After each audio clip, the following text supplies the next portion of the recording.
Welcome to Technology and Education Today. I'm Richard Smith. And I'm Caroline Crawford. And today we're talking about some key points to consider when choosing a learning management system. And what is learning management system? That is a system that allows you to provide education or course content for your students, and it's online. So that's the structure that carries the course. So it's a pseudo-virtual online classroom environment. Yes, it creates an online classroom environment. I have to dumb it down so I understand. Okay. Well, the first... I don't know why I say things like that. Well, the first thing that we need to consider is cost, because if Primary consideration. Primary consideration. And what to keep in mind is that with most of the vendors of learning management systems, there really is not a fixed particular course. What Cost, cost right, you? cost. So you mean there's a sliding scale type situation, depending on what you want, when you want it, the size of allocation, the number of students sometimes. Yes. So it's not just a cost of institution. I want this. This Right. is the cost. Right. So in other words, it's not one cost fits all. So you would have exactly like you say, the number of students that it's going to be served, that the LMS is going to serve. But there are free ones as well. It's Well- not only a for-profit institution. right. Learning management systems, there are also plenty of open source environments. That's true, but we're just concerned right now with the ones that cost. I'm just throwing it out there. So the one thing to consider is, yes, a system may cost for your institution maybe $200,000-300,000. Then the next question is, are there reoccurrent costs, or have you just bought it outright? Now, What does that mean? Like technical support? You're paying additional for technical support yearly, packages? yes, you have technical support. You have yearly licensing fees that can occur. And updates as well, no doubt. Mhm. And that means downtime for your learning management system environment when you're updating this information. And what time does that actually occur? And then How much there's time would also it take? there's also a question whether the learning management system is going to be housed on your institution's computer or on the computer that is being maintained by the vendor of the Oh, that's learning a good question. management system. As well as, might you need backup so that in case, like we live in hurricane country, in case Well- a hurricane runs through and all of the servers are lost on site, is there a backup system to get it ramped Well, up quickly? if you're maintaining it on site, you're going to maintain your own servers for backup. Another thing that you have to consider is the technical assistance fees. Either you're going to get a technical assistance package, or you are not going to get a technical assistance package. And considering how much might on-site personnel cost if they are technically savvy within that learning management system, and if they are viable to maintain and troubleshoot at will. Well, you want to consider the quality of the vendor who is trying to make a sale. So you want to consider, is this vendor a well-known and established vendor? And a lot of things change in the learning management system world. One vendor will merge with another vendor, and you buy product A, and all of a sudden it's become product B.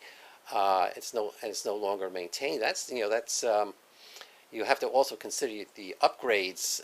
How That's what I was just thinking. Yeah. So each time you have a new version, exactly what does that mean? And is there a Sure. cost allocated to And another upgrading thing your system? Another thing that you need to consider is the recommendations that the vendor can produce from people who are users. Now, you can get this either from the vendor. In the old days, that's what we had to do, but now you're also going to find those recommendations online, and ratings online.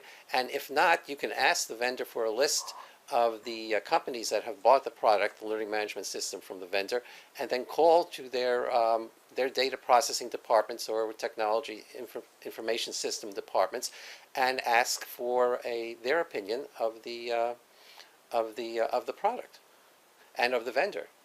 Well, one might imagine if you're looking for a learning management system, your organization already, you have those relationships with other people that may have already used the product.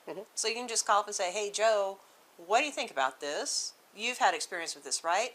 Do you know other people that have, and would you mind offering an introduction so I can ask them. Now, another thing to consider. Find out the behind the scenes statements Right. also. Another thing to consider is the typical sales, the type of institution that the vendors typically sells the learning management system to, because some learning management systems are specialized for the secondary school level, and do most of their sales there. You Others, mean for the children, the K to 12 environment? well, most likely it's going to be anywhere from middle school through high school. And other vendors concentrate primarily on the university level, and others sell to businesses for their training purposes. I've heard of a few that also are specifically focused upon early childhood elementary levels because of the parental involvement and the integration of parental components also. Right. Now, sometimes vendors don't actually sell their own product. What they are doing is fronting for an open source product like Moodle. So then, if that is the case, you'd want to make certain that the people who are representing Moodle I've heard of that. and installing Moodle for you and doing all these things and supporting it and placing it on their server have been certified by the Moodle headquarters, so to speak. But for example, Moodle has a program where they certify vendors to support them. So That's interesting. some companies are certified by the open source product, and others are not. Make certain you have a certified product. As well, you still have to worry about all of the other issues that we've just been talking about, including security issues, how much per student, if there is a per student or per Now, institution allocation. another thing to keep in mind. Another thing to keep in mind is when you do have a contract, you initiate a contract with a vendor. Can you have an escape clause? Can you get out of it within a year or so if they do not satisfy the needs of your institution? And that can happen because sometimes the vendors will be willing to tell you anything about their product. I don't know what you mean. And I've had a long history of dealing with vendors, but the salespeople get overly exuberant, and if the people who are doing the evaluation for your institution are not all that technically aware about learning management systems, they can be sold a bill of goods. So you want to make certain that you can get out of it. Now, I remember going through a learning management system evaluation of a bunch of different places, and the one that, amazingly enough, the people didn't like it very much until there was a face-to-face presentation, and this amazingly attractive person did the presentation. It's like, yeah, no wonder you like it now. That's why they are salespeople. And now the next thing you want to consider is the ease of use. And this means that you need to test that system on site with your own people. You need to figure out exactly how long it's going to take for your instructors to learn how to create courses for that learning management system, and the ability of the learning management system to create the type of courses that your faculty would like to see delivered. You're working under the assumption that it's let's say, institution of higher education. You're working under the assumption that it's the job of the faculty to do the design work. Well, I'm saying yes. Given that, you want to make certain that you have a learning management system that's easy to work with, that's not overly complicated for faculty or anybody else, even if you're an instructional designer, to create a course. You mean to tweak something? Tweak? Not necessarily develop the whole course on their own.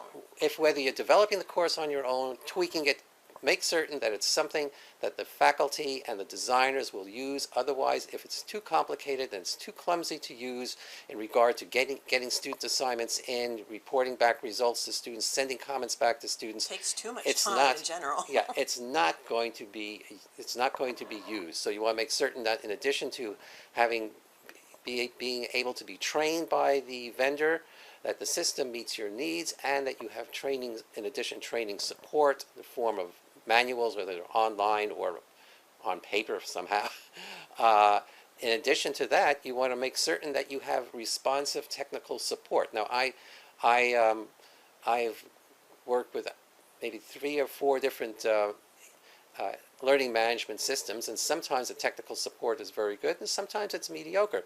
The most At important, best. the most important type of technical support, though, is the responsiveness of the vendor to make corrections in the software, because frequently you will find bugs in the software. I'm working with teaching a course with one learning management system now, and there is an obvious bug in the system, and when that will be fixed, I don't know.